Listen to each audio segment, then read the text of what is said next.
All right, welcome back to Freight 360. This is, what are we calling this? The final mile? Yeah, I like the final mile Q&A right, with our your listeners. First final mile from Freight 360 Q&A section here, where we're going to answer your questions. Make sure to always send us your questions, and we will get to as many as we can on the show. You can send them through our website, which is preferred because we get an email.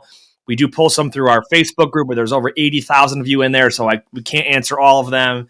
But make sure to, in order to support us, check out our sponsors, Blue Book Services, who has both produce and lumber leads and credit reporting for you. DAT, get a free month of the DAT1 load board, and also Lean Solutions Group for staffing purposes. So our first question is, I'm a daily company driver. Can I start small and brokering while I'm still driving? So we've gotten this question in different ways. Like, people have asked, "Oh, can I broker part-time to start off?" And the answer to that was always, "Well, do the problems in brokerage, are they only part-time? Because if you're only going to work part-time." So here's the issue with, can you start brokering while still driving? Sure. Will you be good at it? Probably not.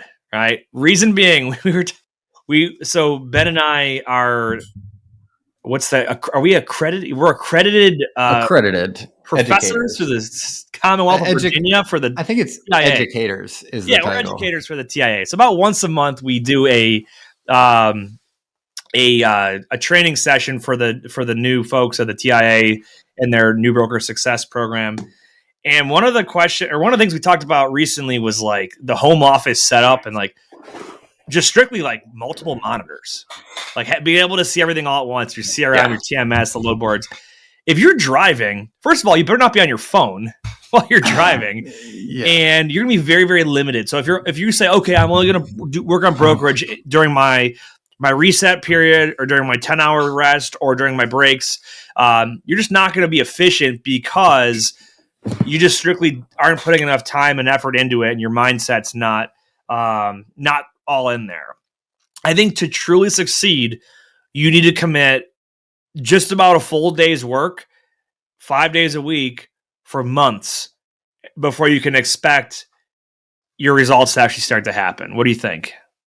I really agreed with that for most of my career and even until more recently. And I would say what changed my view on this a bit is, well, one, working with clients that are doing this part-time, and two, coming across situations where that actually is doable. And I'll go through a couple, right? So I've got a client who's been working with us for, about 3 years now. And she owns a few companies. Like, she owns like a few Kogos in California. And, what's a Kogo? Kogos are like convenience stores. So like Kogos, 7-Eleven. Like a 7-Eleven? Yeah, and it might be a 7-Eleven. I honestly can't remember. But regardless, it's a convenience store, right? So does work on site oftentimes, owns and manages those businesses, has employees. But she's got, on any given day, anywhere from 3 to 6 hours that she allocates to brokering freight. And again, she's built, and again, I think what you want to ask yourself before you even listen to my answer is like, how do you define success, right? And for this individual, loves the industry, likes shipping, loves moving freight, loves talking with drivers, loves talking with customers, likes making sales calls, likes building relationships.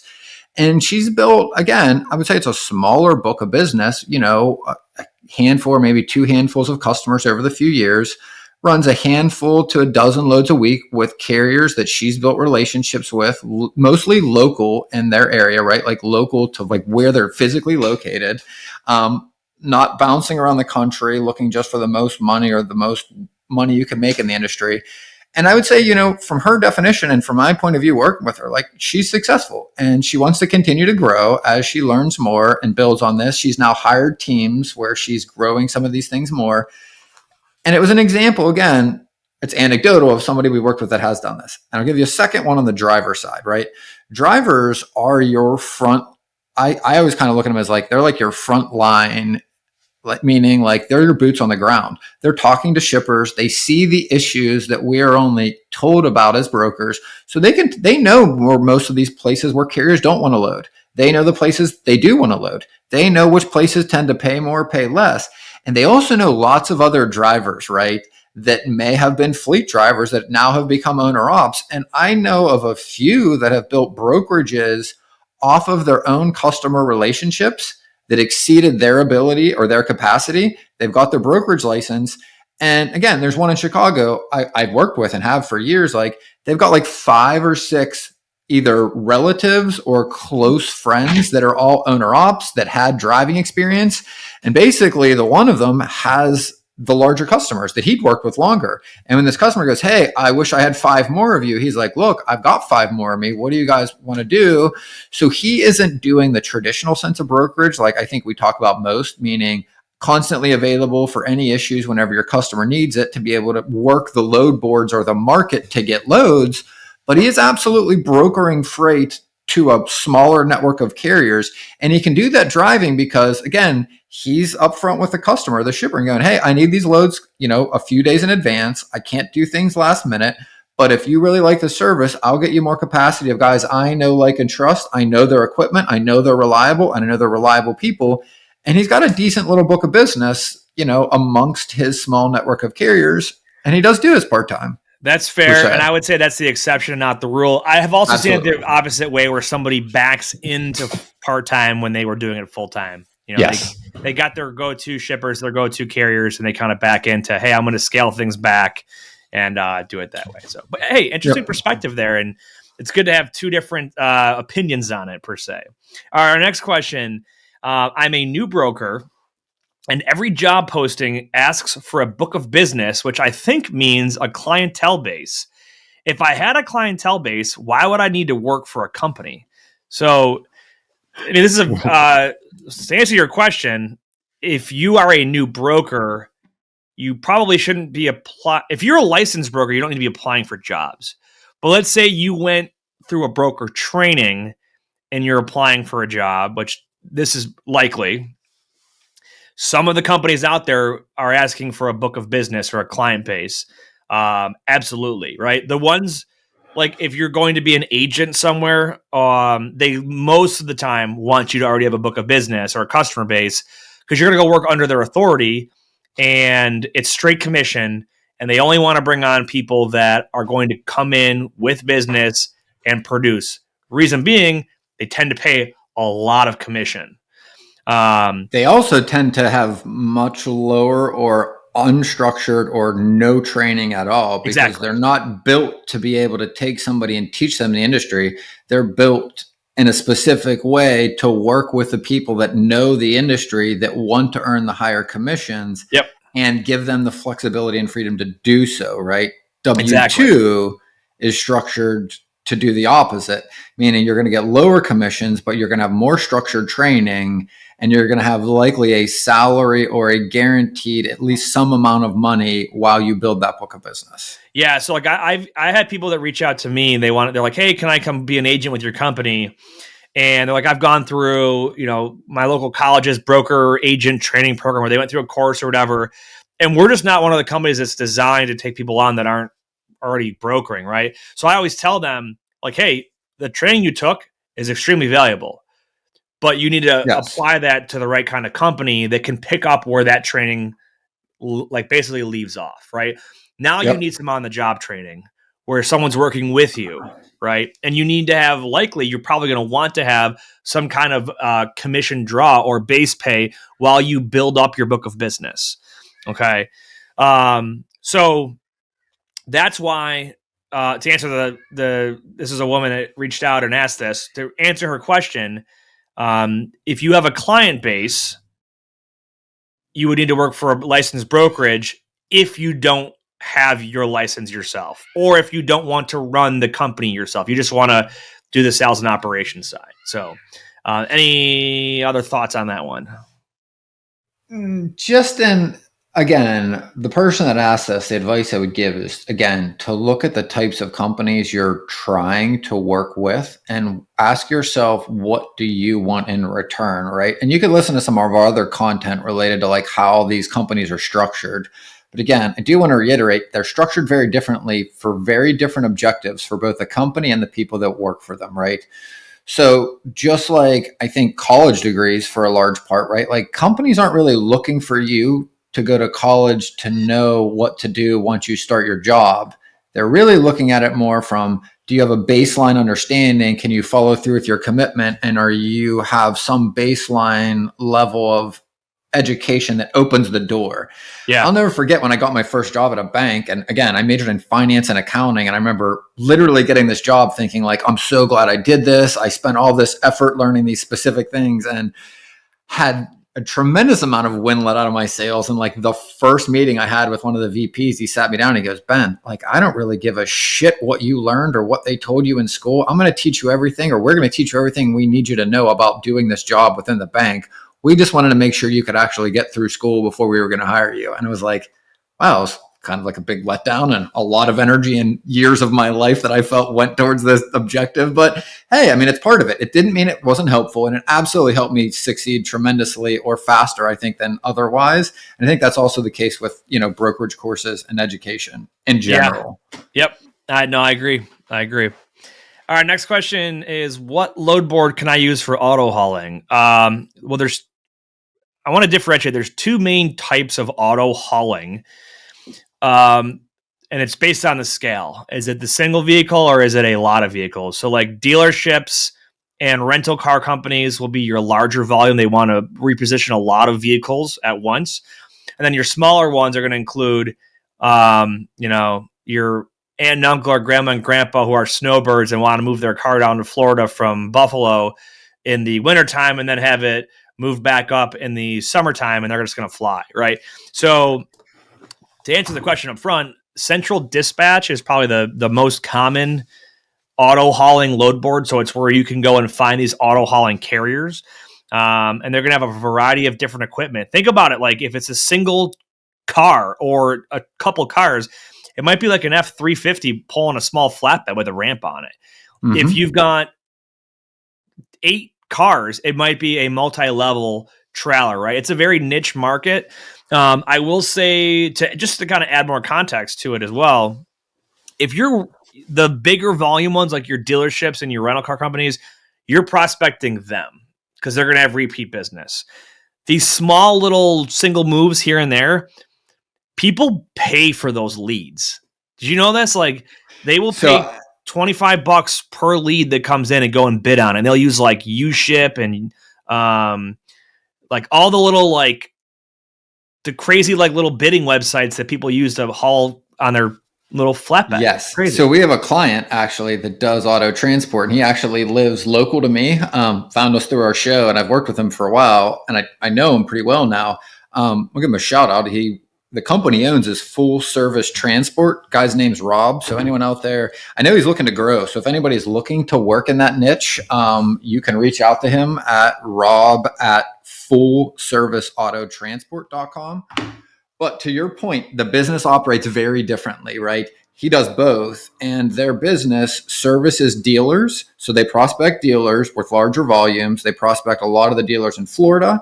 And then the whole other side of their business, right, is in generating leads online for snowbirds that move back and forth once a year, right? So, over time, you end up building networks of people that literally ship their car down every year and back twice a year, right? Is part of it. And then the leads that come through where somebody's got to move for a job and they're Googling, hey, auto transport into this area. And then he pays for a company just like Lean to do SEO to drive their results to get them more leads in. And the other way is the one you just mentioned, meaning you can pay for leads from other sources where companies literally, that's their whole industry is they build a website to generate traffic and then they sell those leads to auto transport brokerages around the country. And I'll be honest, it's very fast moving because there's not huge dollar amounts on every transaction, but it can be very lucrative, again, just like traditional brokerage, just in a different way.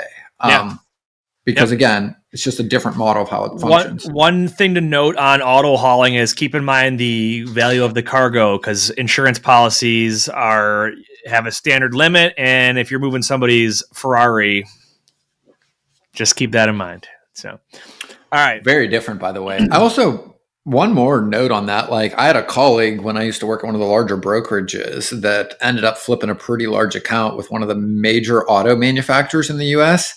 And I mean, That thing was very, very profitable for a very long time. So, I mean, if you can get into it, and again, it takes time and relationships and phone calls to establish those things, like it can be quite profitable if you do it well. Yeah, we set up Ford a couple years ago, but it wasn't to move vehicles. It was like auto parts. And I was like, at least that's more like normal stuff going on a traditional truck. So, all right, last question here is about double brokering. So, in a double broker situation, who is responsible to pay the carrier? Is it the shipper, the original broker, the double broker? Well, I'll answer this two different ways. Who is responsible by law and who actually typically pays it? So, by law and like MAP 21 back in 2012 established a lot about brokerage and who's responsible for what and a lot of legal stuff. The customer, the shipper, is ultimately responsible for the freight bill. Okay, if a fraudulent double brokerage activity happens, the broker gives it to who they think is a carrier. That carrier illegally rebrokers it, takes a quick pay, falls off the face of the earth, promises a high rate to the second carrier. Second carrier comes around, eventually to the shipper. By law, the shipper would be required to pay that freight bill a second time, once to you as the broker and once to that carrier as the person that hauled it. Now, in reality, us as brokers, if we've been duped in a double broker scam, we're going to be the ones that usually pay that bill. So we end up paying it twice. Reason being, if our customer has to pay it twice, they're not going to use us again. Yeah. And there's very different reasons for that, right? Like usually the brokerage is paying it so they can continue doing business with the customer, not because they're legally obligated to do it, right? Like, and again, Exactly. not an attorney, but the way it's been explained to me by multiple attorneys is freight law follows the company that put the freight on the company's truck. The company's truck that hauled the freight is the one that is always legally owed money by the company that tendered or needed the freight moved, meaning the brokerage in the middle will lose the relationship and, have egg on their face, but usually aren't legally required to now pay that original carrier. The shipper is. Yes. Which again, if you listen to our episode that dropped on Friday, we talked about like why you can use the new software to provide value to your customers and why this matters to them. Because at the end of the day, if they use any broker that ends up getting double brokered, they're on the hook to pay that carrier, usually a second time often. Yep, exactly. We got one more question here. What do we got? Yeah, this one actually just came in from YouTube. I thought it was pretty decent as we were going through the middle of it. So I'll read this one. So what would be the difference between a carrier sales rep and a dispatcher? Person goes on to say, I assume there's less gray area for a carrier sales rep than an independent dispatcher. Then says, do smaller brokerages actually have a CSR, a carrier sales rep department, or hire a third party to do this only, leaving the actual freight marketing and finding shippers to someone else? That's a pretty good question. Interesting. Well, first of all, I want to identify or define dispatcher because it's used a lot of different ways. They said independent dispatcher. Independent dispatcher is not part of that brokerage, nor are they part of the carrier. They're a completely independent third party who's trying to help the carrier find capacity. We won't get into too much detail, but they're being very guidance being put out from the FMCSA is really restricting what they can do. Now let's talk about the job title dispatcher inside of a freight brokerage. Could be the exact same thing as a carrier sales rep. This probably came from the recent video on what does a carrier sales rep do.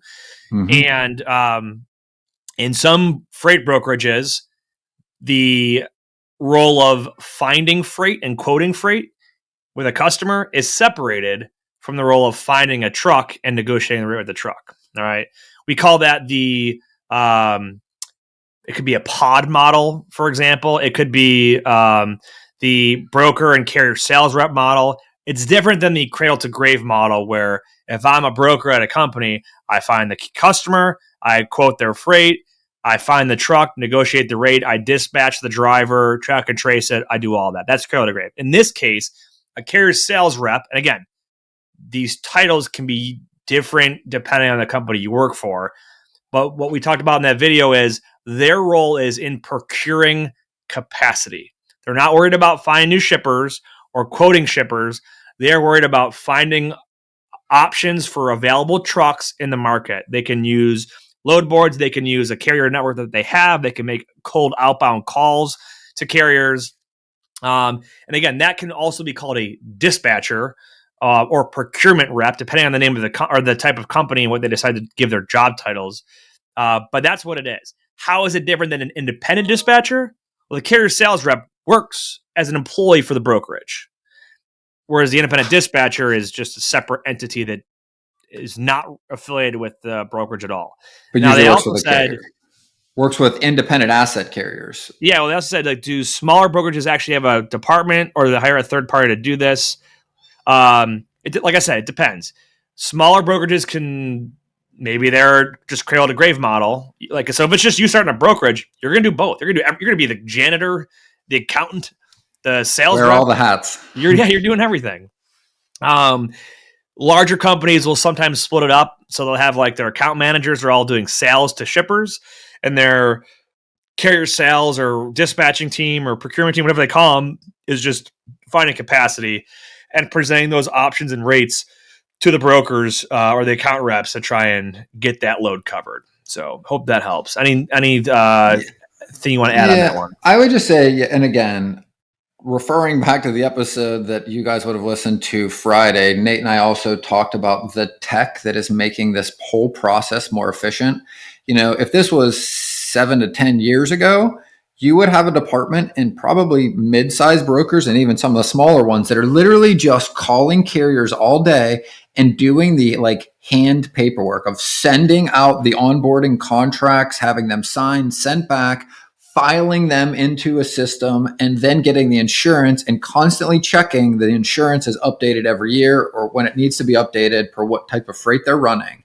Now you've got programs like, My Carrier Packets, Highway, Carrier Assure that, and again, I don't know if Carrier Assure does the onboarding, but they make the onboarding so much faster that if you're a small brokerage, you're not usually just onboarding carriers for the sake of onboarding them. You're usually only onboarding a carrier once you've got a load you need to move. So you aren't doing this as full time because there's not much of a need for it. You always kind of need the demand first, which is the freight, and then you go get the carrier. So again, far less common in the smaller companies, and I think far less common now that we have some tech that makes this a little easier. Agreed. And I think you're going to see tech evolve to make a lot of these jobs easier and look different. It doesn't mean it's taking jobs away. It just means that the focus and the need will be on different things, like figuring out what tech and tools we need and how do we implement them and stuff like that. So, well, good stuff. Good questions. We appreciate you guys. Keep sending your questions in.